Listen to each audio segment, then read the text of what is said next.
नमस्कार, मैं कमलेश कबीर आपका एक बार फिर स्वागत करता हूं इस नए एपिसोड में। आज के इस एपिसोड में हम बात करेंगे जिस तरीके से संविधान का 131वें संशोधन के लिए बिल पेश किया था सरकार ने, कल शाम को उसके ऊपर वोटिंग हुई। 298 के मुकाबले 230 वोटों के अंतर से हम कह सकते हैं कि बिल लोकसभा में पास नहीं हुआ, क्योंकि इस बिल को साधारण बहुमत के साथ साथ 2/3 बहुमत की भी जरूरत थी।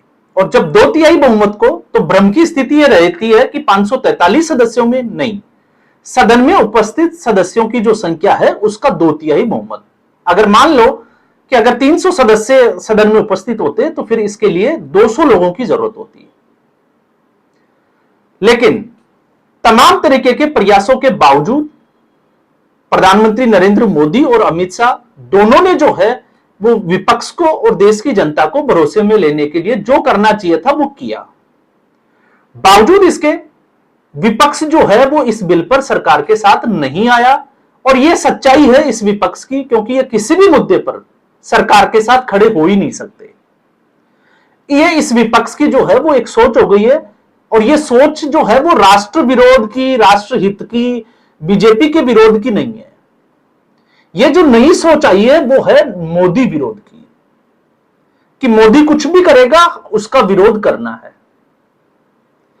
अब क्यों? क्योंकि इसको लेकर जिस तरीके से डिलिमिटेशन की बात की जाती है, तो जिस वक्त 543 सीटों का प्रावधान संविधान के अकॉर्डिंग लोकसभा में किया गया था, आप सोचकर देखिए कि उस वक्त देश की जनसंख्या क्या थी, और आज के जो संदर्भ में अगर हम इसकी बात करें तो देश की जनसंख्या क्या है।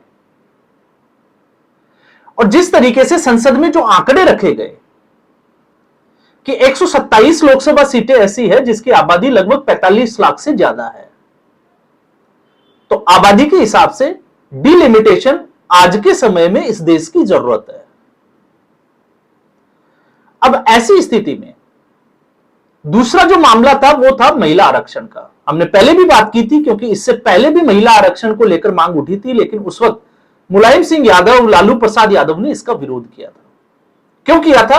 क्योंकि पुरुष सांसदों को खतरा लग रहा था। लेकिन इस बार सरकार ने यह कहते हुए कि 543 सीटें जो है वो एज इट इज रह जाएगी, तो 800, अगर 800 से ज्यादा सीटें होती है, अगर 850 सीटें होती है या 815 सीटें भी होती है, तो फिर ये आपकी सीटें जो है वो एज इट इज बची रहेगी, बाकी जो है वो महिलाओं के लिए आरक्षित कर दी जाएगी।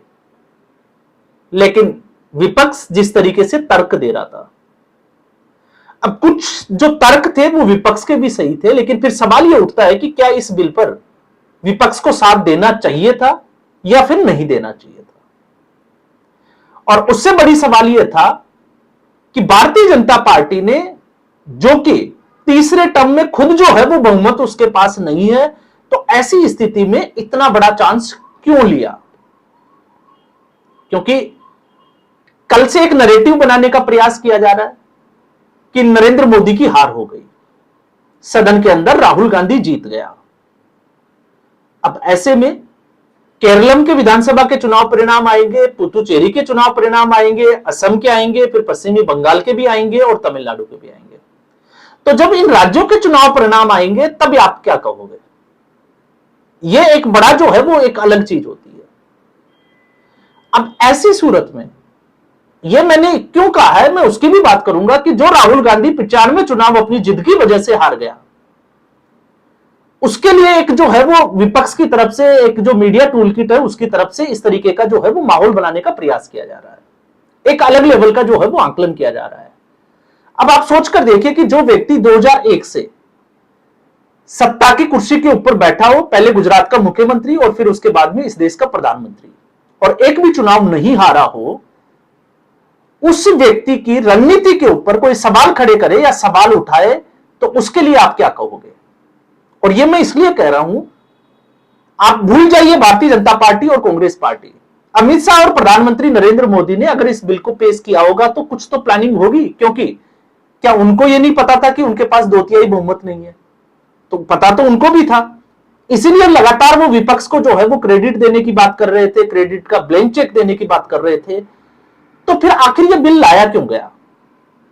ये भी तो किसी को जो है वो चर्चा करनी चाहिए कि भारतीय जनता पार्टी ऐसा क्यों कर रही है। अब क्योंकि कल के बाद तो सीधी सी बात है, विपक्ष का पूरा जोर है कि ये सरकार जो है वो जाने वाली है, लेकिन सरकार कहां जाने वाली है, नहीं जाने वाली है, ये हर जो है वो 6 महीने में सरकार बदलने की बात जो है वो हम बहुत पहले से देखते आ रहे हैं, लेकिन आज तक तो ऐसा हुआ नहीं। तो फिर ये क्यों? आखिर भारतीय जनता पार्टी की रणनीति क्या थी?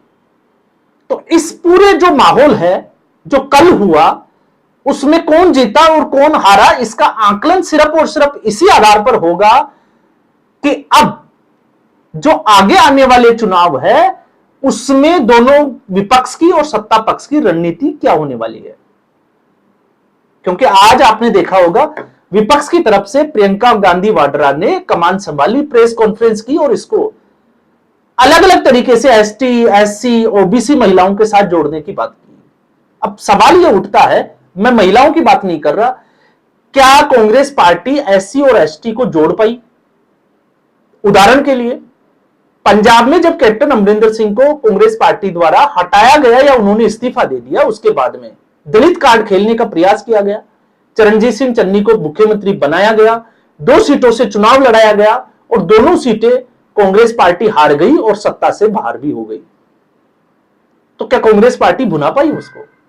इसके अलावा हरियाणा में आपने देखा अशोक तंवर को लिया, कुमारी शैलजा का साथ जो विवाद था, और एससी एसटी का वोट हासिल कर पाई? नहीं कर पाई। तो ऐसी सूरत में कांग्रेस पार्टी को भी आत्ममंथन करना पड़ेगा कि कांग्रेस पार्टी किस तरफ जा रही है। एग्रेशन में आके जो है वो उत्तेजना के साथ भाषण देना, किसी को नीचा दिखाना, अगर कांग्रेस पार्टी को यह लगता है कि उसी में उसकी जीत है, तो फिर मुझे लगता है कि चुनावों की जरूरत ही नहीं पड़नी चाहिए, कांग्रेस पार्टी अब तक जीत जानी चाहिए। तो दूसरी तरफ आते हैं हम भारतीय जनता पार्टी की तरफ। अब भारतीय जनता पार्टी एक तरीके से यह जो छवि है, और भारतीय जनता पार्टी संगठन स्तर पर और कार्यकर्ताओं के स्तर पर कितनी मजबूत है, यह पूरा देश जानता है। इस मुद्दे को सड़क तक लेकर जाएगी और आने वाले दिनों में यह सब कुछ जो है वो देखने को मिलेगा। इसकी झलक जो है वो कल ही संसद में मिल गई थी, जिस तरीके से एनडीए की महिला सांसदों ने विरोध प्रदर्शन किया विपक्ष के खिलाफ। तो अब एक और नाम जो है वो कांग्रेस पार्टी के साथ, और वो होगा महिला विरोधी छवि। अब उससे कैसे उबर पाएगी? अब इसमें आप सोचकर देखिए, इस पूरी आबादी में अगर आप देखोगे तो 40 से 50% की जो भागीदारी है वो है महिला मतदाताओं की। और नारी सम्मान का जो बिल था वो संसद से पास नहीं हुआ, भले ही उसको कैसे भी जोड़ा हो। तो अब आने वाले समय में, क्योंकि यहां पे 2 चीजें हैं, 2024 मुझे याद आता है जब 2024 में भारतीय जनता पार्टी 400 पार का नारा देती थी, तो विपक्ष जो है वो एक आरोप लगाता था कि भारतीय जनता पार्टी संविधान को बदल देगी। तो संविधान तो समय की जरूरत है, उसमें बदलाव बहुत जरूरी है। और क्यों जरूरी है? क्योंकि वो तो कांग्रेस पार्टी ने भी किए हैं, और आबादी बढ़ती जाएगी, समय के साथ जो है वो बदलाव होते जाएंगे, इसको कोई रोक भी नहीं सकता। ना कांग्रेस पार्टी रोक सकती है, ना भारतीय जनता पार्टी रोक सकती है। तो फिर इस तरीके का माहौल जो बनाया गया, और भारतीय जनता पार्टी 240 सीटों पर रुक गई, तो कहीं 2029 में ऐसा ना हो कि लोगों को यह रहे कि नरेंद्र मोदी को 2/3 बहुमत की जरूरत क्यों है। तो नरेंद्र मोदी को 2/3 बहुमत की जरूरत क्यों है? अब आप देख लीजिएगा, ये मुद्दा जो जाएगा वो जाएगा नारी शक्ति वंदन जो ये बिल था उसको लेकर, डिलिमिटेशन को लेकर जाएगा। इसके अलावा यूसीसी और वन नेशन वन इलेक्शन, और ये 4 जो मुद्दे हैं वो ऐसे मुद्दे हैं जिसको भारतीय जनता पार्टी सड़क तक लेकर जाएगी। और इसका असर जो है वो शायद मैं कह सकता हूं, क्योंकि अभी 2029 दूर है, लेकिन आकलन ये कहता है कि कहीं ऐसा ना हो कि जो ये अभी 543 में आरक्षण देने की बात करें, और 543 में से 350 के आसपास सीटें जो है वो भारतीय जनता पार्टी के पास हो। क्योंकि जनता का 240 सीटों के बाद जो मूड बदला है, और जो सोच में बदलाव आया है, जो एहसास हुआ है कि बीजेपी को 272 नहीं देने का मतलब क्या होता है, वो अब जो है वो समझ में आ रहा है। और उसकी झलक, उसका परिणाम जो है वो राज्य के जो प्रदेश स्तर के चुनाव है विधानसभा के, उसमें साफ तौर से दिखाई दे रहा है। तो अब कांग्रेस पार्टी की अगली रणनीति क्या होगी? क्योंकि सोचकर देखिए, कल शाम को राहुल गांधी ने जब यह विधेयक गिरा तो इसके बाद में अभिषेक बनर्जी को फोन किया, जबकि कांग्रेस पार्टी टीएमसी को खत्म करने के लिए, क्योंकि कांग्रेस पार्टी की रणनीति इस वक्त साफ है, क्षेत्रीय दलों को कमजोर किया जाए ताकि वो दूसरे नंबर की भूमिका में आ सके।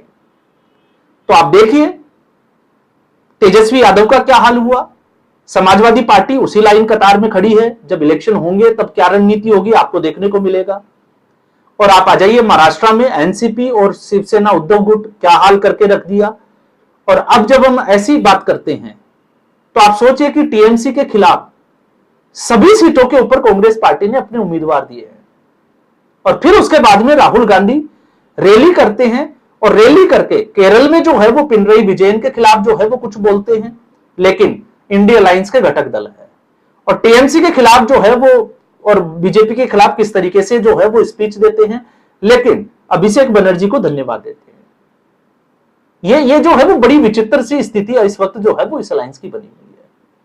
और जब हम अभिषेक बनर्जी की बात करते हैं तो राहुल गांधी ने फोन किया, उसके बाद धन्यवाद बोला, तो उसके बाद की एक खबर जो शायद अछूती रह गई, कलकत्ता में कांग्रेस पार्टी की लगभग पूरी यूनिट जो है वो भारतीय जनता पार्टी में शामिल हो गई।